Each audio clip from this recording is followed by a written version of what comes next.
What's up, everyone? So today we're going over a major issue that could cause death or injury on the 2015 Hyundai Sonata, as well as other Hyundai Sonatas in general.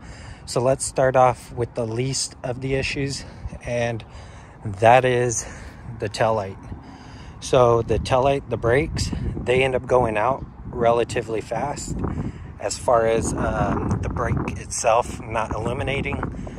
Both of them have went out, and they usually last maybe, I would say, a couple of months, like maybe 4 or 5 months before they go out. So in order for you to combat that issue, all you do is take this off, pop this out, and replace the red one here. It's usually the brake filament, not the run light. Another issue that I had with these lights are, if you don't buy the Sylvanian ones from, like, say, AutoZone, some of the other ones will stay on constantly as a brake light, and then when you go and hit the brakes, the dim light of it will illuminate. So that's a major flaw, because if you don't know, you'll be thinking your brake lights work when really the two terminals are flip-flopped. I don't know what causes that. Maybe it's an issue with the manufacturing of the light. As far as other companies are concerned, maybe they got the two terminals, the little button ends, wrong. But that's something you need to think about. So here's the number that messes up. It's the 2357, and this one's a new one. Okay, and when I said that they mess up, if you don't buy this brand here, what ends up happening is you could see the two filaments. One of them's for the brake, so it glows brighter than the other one, and one of them's for run light, so it doesn't glow as bright. But on the other brands, I don't know if it's these two pins that are flip-flopped, or if it's the way it's seated right here. You could see the offset of that pin and this bottom pin. I don't know if it's rotated incorrectly, so when you push this in and turn it, it flip-flops these two pins. So I don't know the issue, because this is the ground and this is the power. I don't know if it's this piece or if it's these two pieces. I haven't really looked into it, but just keep that in mind, because that's a fatal flaw. If you think you're driving and your lights are super bright in the back, and then you go and hit the brake lights and it doesn't illuminate brighter than the current run lights, people wouldn't know that you're stopping. Okay, so Hyundai Sonata, make sure you get these Sylvania Silver Star ones. There might be other ones that work well, but these are the only ones I found so far. And I've picked some up from a light bulb store, and also the cheaper brand ones on Amazon, and none of them work. This dark smoke, or this sooted tailpipe, that's an indicator that you're burning oil. And if it's super black, you're burning a lot of it, more than likely. And you need to check that on a constant. So in doing so, what ends up happening is every few months, this thing uses about half a quart. So every 6 months, it probably uses half a quart. So every maybe 4 to 6 times you fill up a gas tank, you need to add like a quarter of a quart in this, because if not, what ends up happening is you're going to drain your oil out of here as you keep running, especially if you have high mileage oil, which now they sell 10,000 and 20,000 mile oil. So if you don't change it every 3,000 miles like conventional oil, and you use full synthetic and you're going a lot longer, you need to make sure you check this every, I would say every 4 full fill-ups of your gasoline, just because you may need to add. If you don't, and you fail to do that and do the whole 20,000 miles and then do your oil, you could be running your engine hot, and in turn it will overheat your engine and potentially catch it on fire, and your internals will end up exploding, and your engine will end up turning into a bomb. So that's another fatal issue that could potentially happen if you don't check your oil on the regular for this vehicle here in particular, but also other vehicles as well. My Nissan 370Z doesn't have that issue. It doesn't burn any oil, or very little, if any.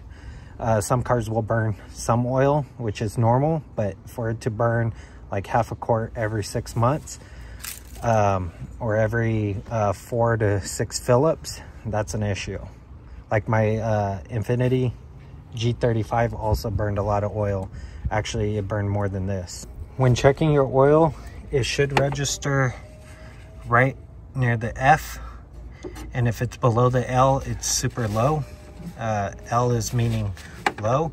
If you flip it around, you might be able to get a better reading, and you can see little dimples. Sometimes they have hash marks, but if you can't read it on the front very good, then you flip it around on the back side and you should be able to read it a little bit easier for some reason. Okay, as you can see, this one here in particular, the dipstick is kind of discolored, and it could have been from it running a little hot due to poor maintenance on the original owner. But nonetheless, you want to start by letting your car sit for about an hour or more, and then pulling your dipstick out, wiping it off, putting it back in, and then pulling it out and checking the level as quickly as possible, so that way it doesn't drip down. Then you need to start in increments. If you're on the low, maybe put in a quarter of this, so something like right about there, and it might bring you up to full. If you have a bigger vehicle, it might take half a quart. Okay, so half of this. But I would always start with a quarter at a time, and then drive around, because in the top of the engine, your oil could be sitting and not allowing it to drain all the way down. So I recommend driving it for a little bit and then letting your car sit for an hour or so, and then check it again, just so it has time to drip down to the bottom, for this to register the correct amount of oil that you actually have. Also, it needs to be on a flat surface, your vehicle, because if not, it won't register properly as well. So the most fatal flaw of this car is the gas. I replaced the fuel pump to the rear one already once, and it's happened again. I get a gas smell that kind of vapors through the car and inside. And what it is, it's the fuel pump. I'll show you the issue with the fuel pump and how to replace it. So first of all, you want to understand that replacing the fuel pump, if you were to buy factory or if you buy from AutoZone, it's going to be somewhere north of the $800 range. So $800 to $1,200 just to replace the fuel pump. The fuel pump I replaced it with, it only cost me about $250, and that's because I bought one on eBay at a good deal. So I guess Kia and Hyundai have a similar fuel pump. So if you have a Kia, that might be an issue. They go by your serial number. For the Hyundai, it is the letter F that has the issue for the 8th digit. If you buy one on eBay, don't buy a used one unless it's super low miles. When this happened and the fuel pump messed up, this vehicle had only about 60,000 miles on it.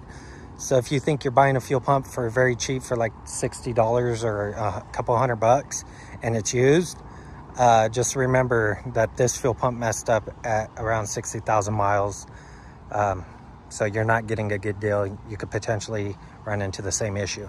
Now, if you buy a new one, like I did on eBay, I was able to get one for about that $250 range, but usually they're about $300 to $500 or $300 to $600 on eBay, depending on what good deals you come across.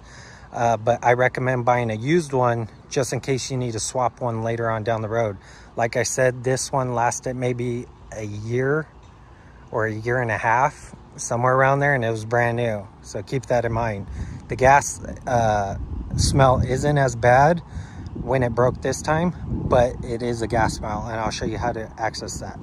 So the way to remove this seat, it's going to be something like this. You lift up on the front, pop it loose, and the front, these pieces right here are going to be locked into this area. So you lift this straight up, and then from there you push back on the seat and lift up at the same time, and then pull out, okay?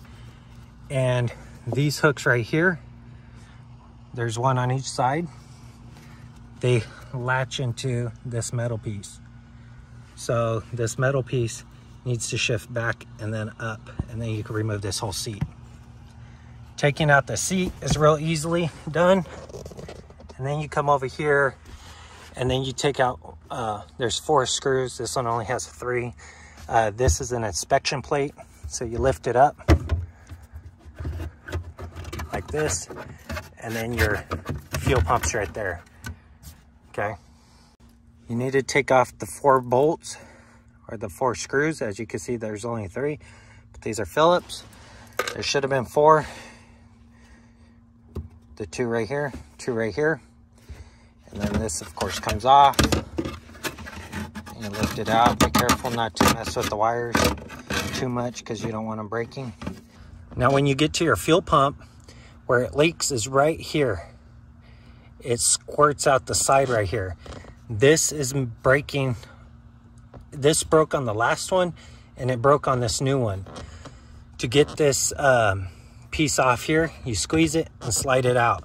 Make sure that your car's not on because it pressurizes, okay? Keep a rag with you, put it over here so it don't spray everywhere.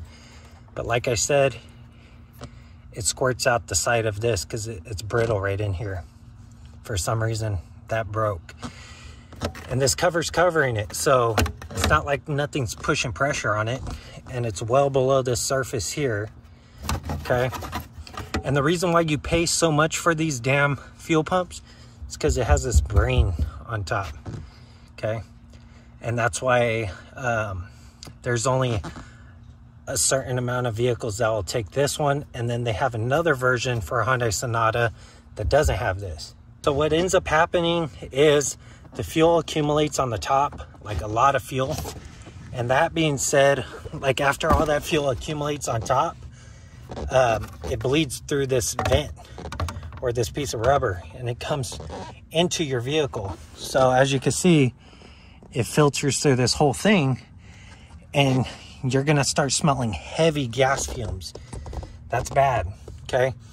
And if it's hot, another issue is as you're driving, you get air up under here because this is below the ground or below your chassis right here. So air vents all the way through here as you're driving around, and it splashes everywhere. Your exhaust is in this side. So if it hits your hot exhaust, your whole car could catch fire. That is a very bad design, hugely like crappy. Especially if after a year and a half I already had to replace this. Now the 3rd time, the new one that's gonna go in, I'll show you how to install it. But the new one that's going in, that would be the 3rd one in this vehicle that we know of. So I replaced the original one, or what I thought was the original one, with the aftermarket one, and now I got to replace the aftermarket one again. Same exact issue. So it's not the company that you're purchasing it from, it's the design, the crappy, weak design failure point here of this mold, okay? So right where that tit goes straight out, it's cracked in the middle. And this pressurizes and it squirts fuel that way. But this whole thing ends up with fuel, and all this is powered. So anything could ignite it at any given time, okay? So I'll show you how to replace that once the fuel pump comes in. Okay, so first of all, you need to pop your hood of your car and disconnect the battery.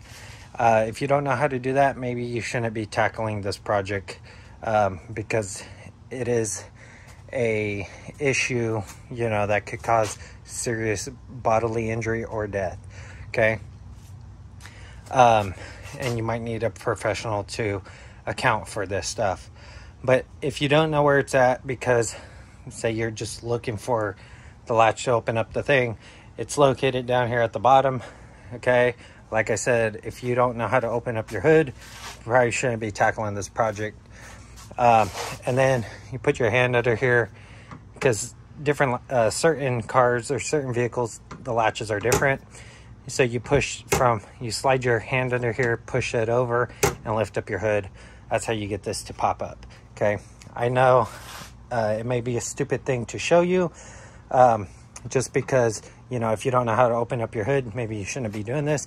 But there are latches that, you know, you got to pull, you got to slide the opposite way, and it's just a good note that it goes from right to left.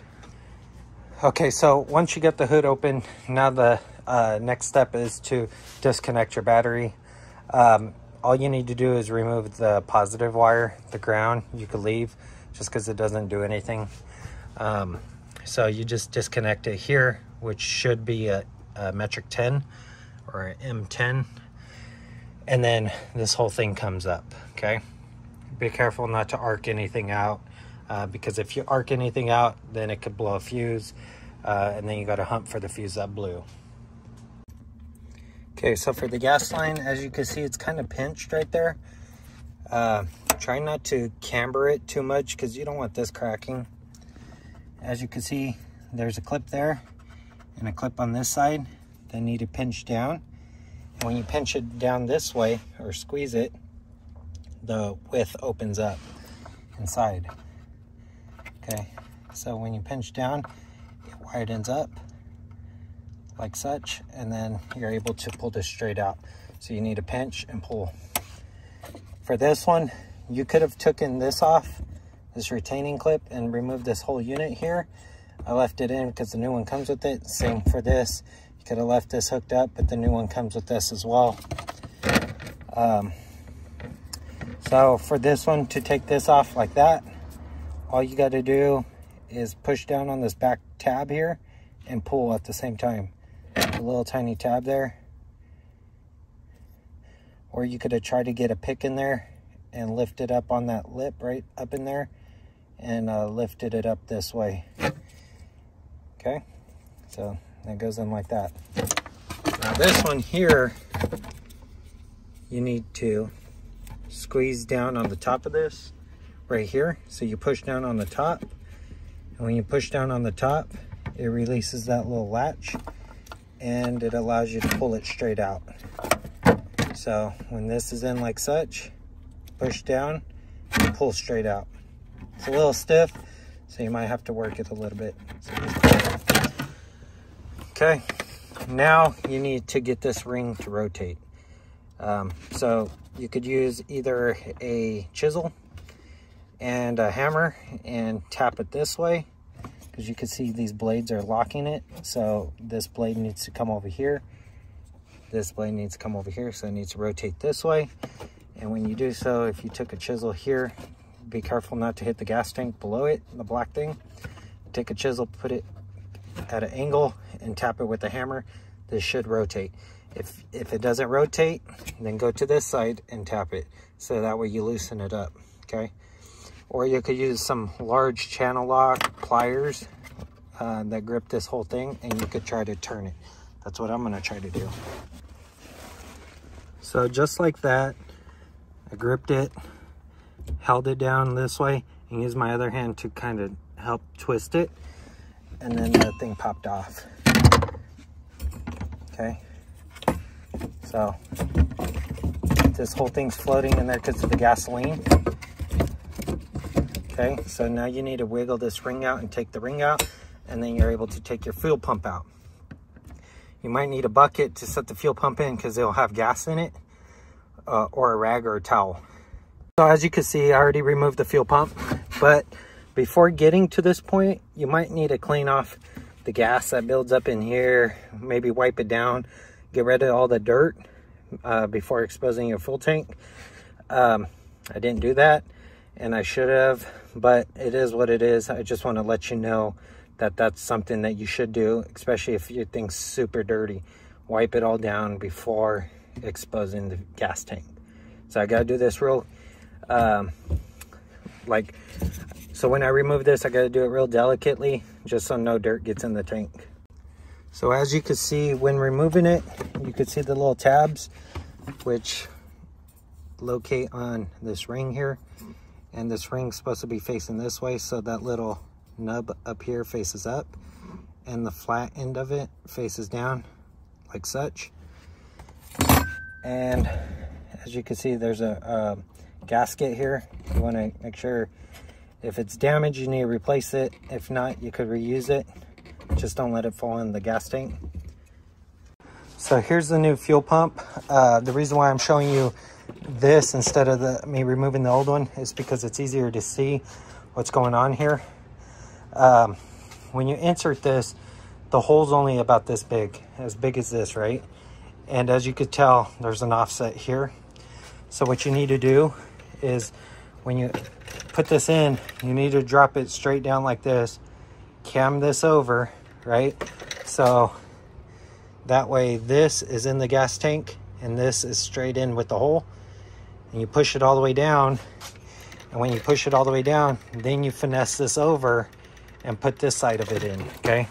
So the hole's gonna go like this. If this is a hole, it's gonna slip over this. Then this is going into the gas tank, and then this lines up.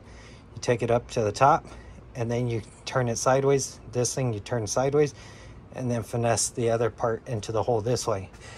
You're gonna need to push down on this because it's spring loaded when you tighten it and all that good stuff. So as you can see, it's spring loaded. So you're gonna need to push down, okay? So to reenact what's gonna happen is if this is the hole straight up, you push this into the hole, turn it, put this into the hole, push down on this, slide this over, and then fit this into the hole, okay? And then that would allow this whole weird piece to be put in. Same thing with taking it out. You need to kind of wiggle it out like in an S shape. So this is the gas tank. As you can see, the ribs at the bottom of the gas tank. Okay, that's not dirt. When I pulled the other one out, some gas went into here. That's okay, because this is where gas goes. So it gets pumped up, goes to this tube. This isn't electrical, so it's okay. Just keep your electrical out of the way like this. If you do happen to get gas in the electrical, blow it out with compressed air. So the way this works is gas basically fills up this chamber in here. So all this gets filled up in here with gas. It gets pumped up through this hose here, gets pumped up through here, and then it gets pumped out through this into your high pressure fuel pump area. Okay, that's basically how this works. So fuel fills up here, gets pumped into this tube, goes up, and then out the other end. All right, be careful not to damage this area as well. All this is real sensitive stuff. So this is what it looks like if you are trying to figure out like direction and stuff. As you can see, there's different offsets that you need to finagle with. Okay. But anyways, gas pumps up through here into here. And then as it comes up through the low pressure fuel pump, it comes into the high pressure fuel pump, which is right underneath here, which if you look at my installation video on the top portion, the gasket that I installed, because oil was leaking out, you'll see that high pressure fuel pump. So when you take this off, here's your tube, here's another tube. This is your high pressure fuel pump right there that the gas goes into. And then this is your gas gauge. So when you're high, or when you have a lot of fuel in there, in the gas tank, this gets pushed up like such. So it gets pushed up because it floats. This is a floater. It indicates here on your electronics here, and that tells you how much gas you have in your vehicle. Now, when it goes down, it tells you basically you're empty. So if this ever has a problem and say you fill up, but your gas gauge doesn't go up or down, it's probably because this is stuck or this is damaged and not registering. So in that instance, you would need a new fuel pump. So the way I was able to get this fuel pump out is I basically lifted this end up and I had to turn it sideways like such. So like this, and then I was able to wiggle it back this way and wiggle it up and wiggle it straight out. And that's because if you look here, it's a lot narrower than it is here. So don't be afraid to turn your fuel pump to try to finesse it out of this wider hole here. So now to put it back in, I'm gonna basically dip this in first, slide it this way, drop this canister in, turn it this way, and then slide it like this, because this is the way it's supposed to be sitting. Don't be afraid to push down a little bit. That's what the springs are for, to regulate different heights in gas tanks. This tab here, you want to make sure it's facing this way, in between this tab and this tab. And the reason for that is it's a placement indicator, so that way this thing don't shift around on you. And your little flapper that regulates where your gas level is doesn't get stuck on the weird shape of the gas tank. Because if this is turned any other way, it might get hung up on certain things, and it might lift it up higher than what it's supposed to be, and it might tell you you have, like, say, a quarter of a tank when really you're empty. So make sure it goes in the same way you take it out. This one for this Hyundai is facing this way, and then you need to, once you get it fixed, like set in there, move it around a little bit, just so that way it has time to kind of, you know, adjust and fill up with gas. And then you want to, since it's spring loaded, you got to push it down like such, and then put the ring on top of it and lock in this ring like this, lock it down. Now that you got your gas tank in, and then you put this ring on, and then you just twist it by hand. It's not all the way in.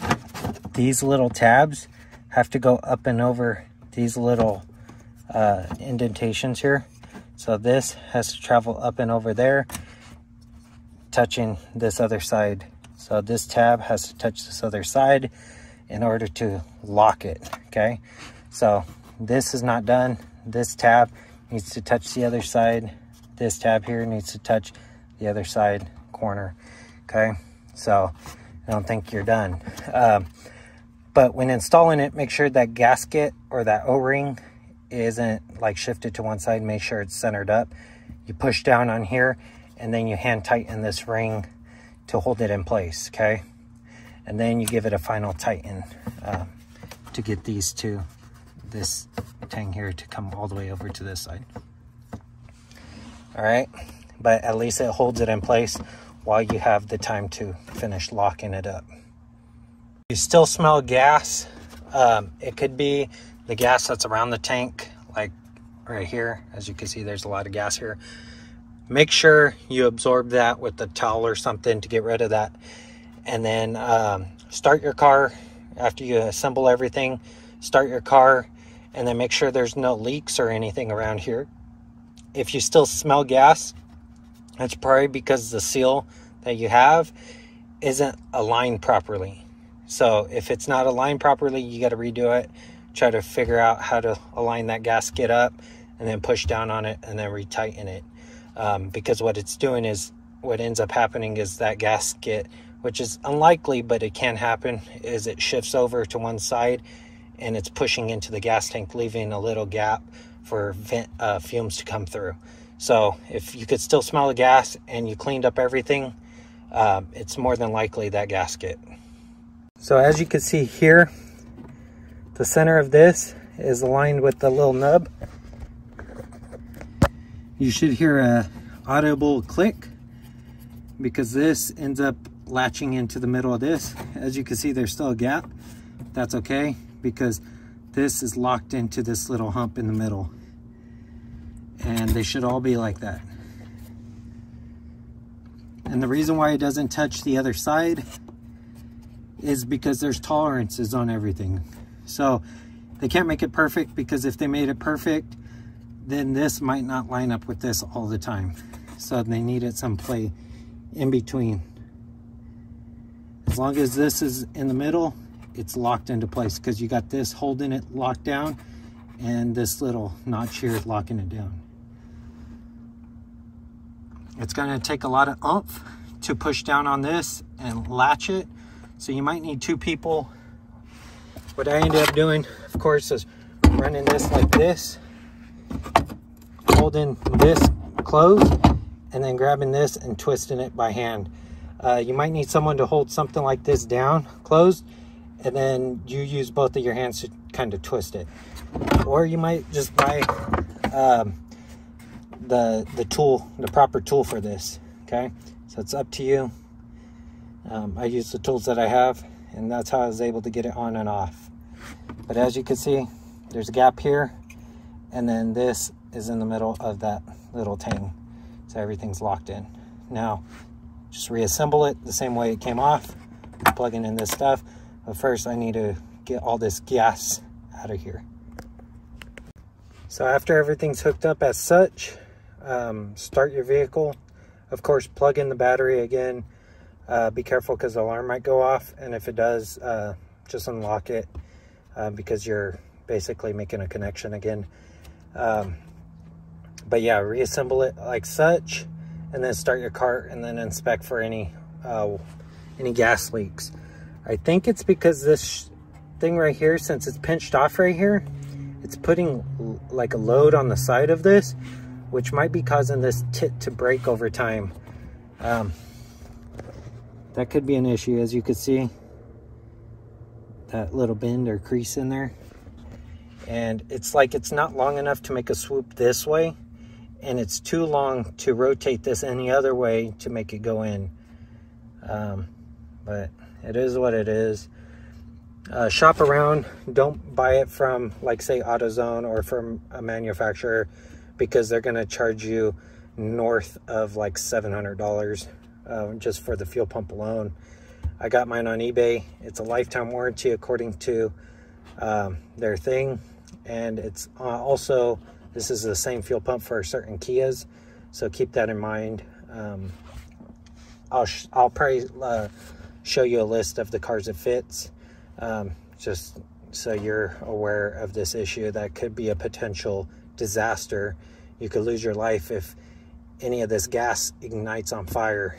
It could be a real issue, and you could kill someone, or you know, you could even die, because if this catches on fire, say something arcs out and there's gas fumes in here, or this gas blows back onto the exhaust, it could be a horrible situation. So if you smell gas, get it fixed right away, because you don't want to lose your life. I'm surprised there's no recall on this. Hopefully this video gains traction and it generates a recall on this issue. I'm just informing the public just so that way they're aware of this, because I don't want anyone to get into a car wreck or potentially lose their life because of any of these malfunctions.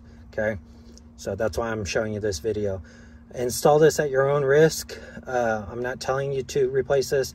It's you should be getting it replaced by a professional if you don't know what you're doing, because this is a bad situation and you don't want to make it worse. Okay, so hopefully there's a recall in the future and they could get this resolved, because this is dangerous, and stay safe out there. So now we're gonna, after plugging in everything, we're gonna start it to make sure there's no leaks, and then reinstall everything the way it should be. What you need to do before starting your engine is letting the pump prime up, because it's gonna need to refuel the system. So just turn it on to activate the pump back here.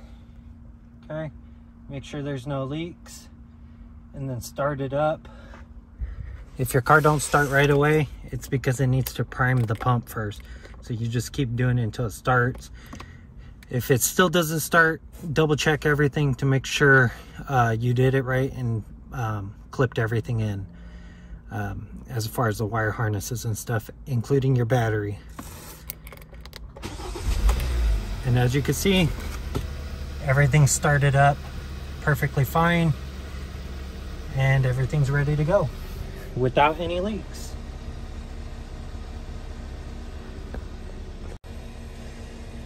So all you want to do is inspect everything. As you can hear the car running, as you can see, the car's on. Just sit here, look for any drips or anything. Make sure your thing is pressed on good. Okay, so everything's okay. Everything's locked into place. Nothing out of the ordinary. Make sure when you put this cap back on, it goes on without pushing on anything. So make sure your wire harness tucks up in here, and then you put your screws in. just to give you an up-close picture of how the seat comes off. As you can see, these tabs right here, they will latch onto the little metal piece that goes this way on your seat, and then the front of the hangers that drop down fit right into this plastic unit here, and then that secures your thing. If you need to take your seat off, you need to unhook it from here and here. So what you need to do is lift up on the front of your seat and then push your seat that way, so that way that bar that goes this way could push back, and then you lift up. So tilt the seat this way first. So once it's tilted this way, push it and lift up at the same time. It only needs to be pushed back about a ½ inch this way before you're able to lift up, just to clear the hook here. And then of course you need to lift this up first and then slide back all at the same time. This is secondary. So lift up, push back. As you're lifting up on this, you push back and then lift up on the back all at the same time. And then that's how you get your seat off. To get it back on, you repeat the process in the opposite direction. So you push back here, of course lifting up the front of the seat, push down, slide forward, and then put your little hooks in here, the little pin that drops into there, slide it in, and then lift up on the back to make sure the back of the seat doesn't slide up, because the bar should be locked in across this. And that's to reinstall it. And then the same for the opposite side. You need to do all those at the same time because it's one long seat. So I'm not going to bore you with the reinstallation of this stuff. Once you took it out, you should be able to reinsert everything the same way. I got you this far. Hopefully this video gains traction and forces the manufacturer to fix this issue for everyone, including the tail lights not blowing out for whatever reason. Maybe they get too hot. Whatever it is, hopefully they fix that and this, because those are both death traps waiting to happen. If you don't know your tail lights are out, you could potentially have someone rear end you as you're slowing down because they don't see that. And every so many months, like 6 months, those tail lights go out. Same thing with this. Every couple of years, this one had to be replaced. This is already the second one. So the first one I replaced was an aftermarket one, replacing the manufacturer one. This car only had about 50 to 60,000 miles on it before the OEM one went out. Put one of these in here, and it's about 80,000 to 100. It's about 100,000 miles now. And the aftermarket one just went out, which was about a couple of years. And now I had to replace it again. Okay, so this is at the 100,000 mile mark, and this is already the third pump because it broke every time at this thing. So that's a major issue. We don't want no one getting hurt. Like I said, you don't want no one rear-ending you because your tail lights go out every 6 months and you don't realize it, or this is spewing out gas all around here and the air blows back, blows it onto your muffler, catches it on fire, and the back of your car is on fire, end up killing you or killing someone else because you crash or what have you. So hopefully these get recalled and both problems get fixed. This is to create awareness and show you how to install it if you're a DIYer like me. Meanwhile, until they get it, situated.